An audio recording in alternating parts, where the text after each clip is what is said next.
매일 성경과 함께하는 오늘의 큐티 시간입니다.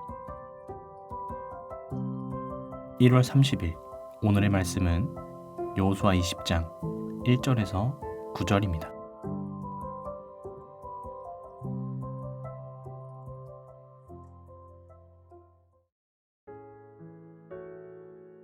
여호와께서 여호수아에게 말씀하여 이르시되 이스라엘 자손에게 말하여 이르기를 내가 모세를 통하여 너희에게 말한 도피성들을 너희를 위해 정하여 부지 중에 실수로 사람을 죽인 자를 그리로 도망하게 하라. 이는 너희를 위해 피의 보복자를 피할 곳이니라. 이 성읍들 중에 하나에 도피하는 자는 그 성읍에 들어가는 문 어귀에 서서 그 성읍의 장로들의 귀에 자기의 사건을 말할 것이요. 그들은 그를 성읍에 받아들여 한 곳을 주어 자기들 중에 거주하게 하고 피의 보복자가 그의 뒤를 따라온다 할지라도 그들은 그 살인자를 그의 손에 내주지 말지니 이는 본래 미워함이 없이 부지 중에 그의 이웃을 죽였음이라. 그 살인자는 회중 앞에 서서 재판을 받기까지 또는 그 당시 대제사장이 죽기까지 그 성읍에 거주하다가 그 후에 그 살인자는 그 성읍 곧 자기가 도망하여 나온 자기 성읍 자기 집으로 돌아갈지니라 하라 하시니라.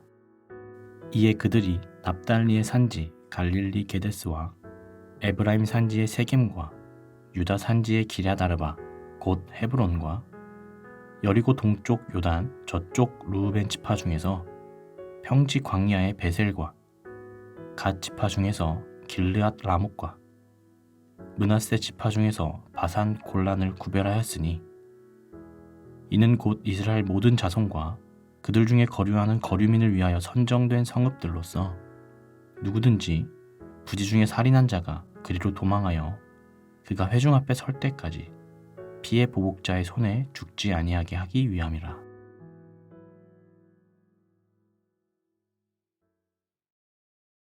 사무엘하 22장에서 다윗은 여호와는 나의 반석이시요 나의 요새시요 나를 위하여 나를 건지시는 자시요 내가 피할 나의 반석의 하나님이시요 나의 방패시요 나의 구원의 뿌리시요 나의 높은 망대시요 그에게 피할 나의 피난처시요 나의 구원자시라. 나를 폭력에서 구원하셨도다라고 고백합니다. 폭력에서 구원하시는 피난처 되신 하나님으로 인해 안전한 하루가 되길 예수님의 이름으로 축복합니다. 오늘 본문은 세 문단으로 나눌 수 있습니다.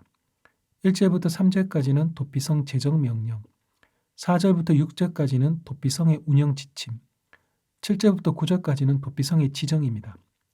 19장까지 땅 정복과 땅 분배를 통해 이스라엘 나라의 외형을 정했다면 20장의 도피성과 21장의 레위 지파가 거주할 성읍에 대한 내용은 이스라엘 나라의 내부 형태를 정하는 것과 관련됩니다.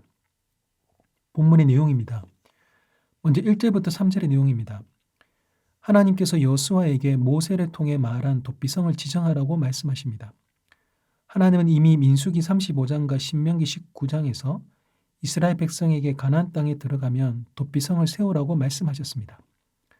도피성은 부지 중에 실수로 사람을 죽인 경우, 즉 살해할 의도가 없는데 사람을 죽인 가시치사의 경우에 살인자가 도피성으로 도망가면 피해 보복자를 피할 수 있게 하는 제도입니다. 피해 보복자는 죽임을 당한 자의 가족이나 친족 중에서 복수의 책임을 맡은 사람입니다. 도피성 제도는 이스라엘 안에서 억울한 죽음이 없게 하고 사적 복수로 인해 생길 악순환을 막기 위한 제도입니다. 다음으로 4절부터 6절의 내용입니다. 살인자가 도피성으로 가면 성읍의 장로들에게 관련 사건을 말해야 합니다. 장로들은 살인자를 외면하지 말고 받아들여야 합니다. 피해 보복자가 뒤따라와서 살인자에 대해 이런저런 항의나 요구를 해도 장로들은 그를 내어주어서는 안 됩니다. 도피성에 온 살인자는 재판을 받을 수 있습니다. 재판을 통해 부지 중에 살인한 것으로 판명이 되면 살인자는 대제사장이 죽을 때까지 도피성에 머무를 수 있습니다. 하지만 도피성을 벗어날 수는 없습니다. 비록 부지 중에 살인했다 해도 사람을 죽인 벌이 크기 때문에 살인자는 도피성 안에 연금되는 벌을 받게 됩니다. 다만 대제사장이 죽게 되면 대제사장의 죽음이 살인자가 흘린 피를 대속했다고 여겨서 살인자는 속죄를 얻어 도피성을 떠나 집으로 돌아갈 수 있습니다. 대속적인 죽음으로 죄가 사해지는 도피성 제도는 예수 그리스도의 대속 사역에 대한 모형을 제공합니다. 마지막으로 7절부터 9절의 내용입니다. 도피성은 이스라엘 내에 6곳이 있습니다. 요단강을 기준으로 요단강 서쪽에 3군데, 동쪽에 3군데를 둡니다. 요단강 서쪽의 도피성으로는 북부의 게데스, 중부의 세겜, 남부의 헤브론이 있고, 요단강 동쪽의 도피성으로는 북부의 바산 골람, 중부의 길랏 나못, 남부의 베셀이 있습니다. 요단강 동쪽과 서쪽에 3군데씩 두고 각각 북부, 중부, 남부에 배치하여 이스라엘 어디에서든 하루 안에 도피성으로 피신할 수 있게 했습니다.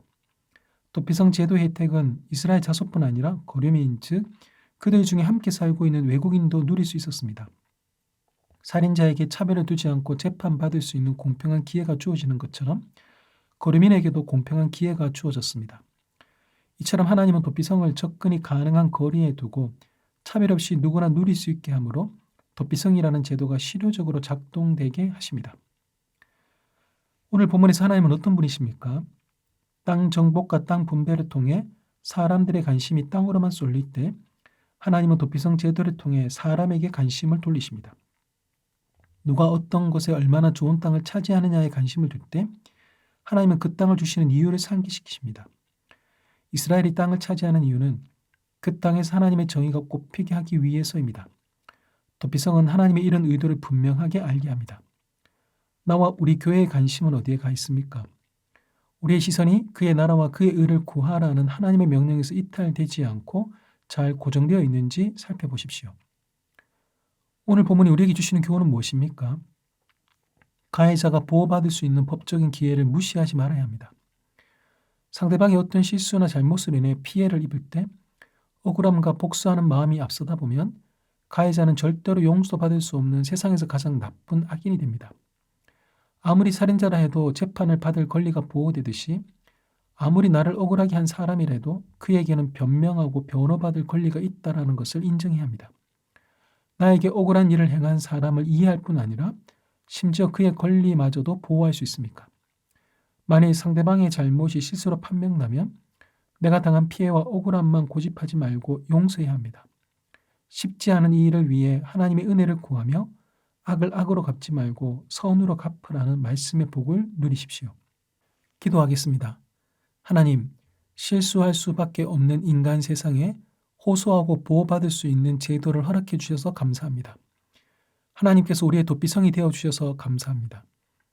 우리 또한 하나님을 닮아 실수하고 잘못하는 사람들에게 도피성과 같은 존재가 되게 하셔서 상대방의 실수를 용서하고 연약함을 품을 수 있는 넓은 마음을 갖게 하옵소서. 예수님의 이름으로 기도합니다. 아멘.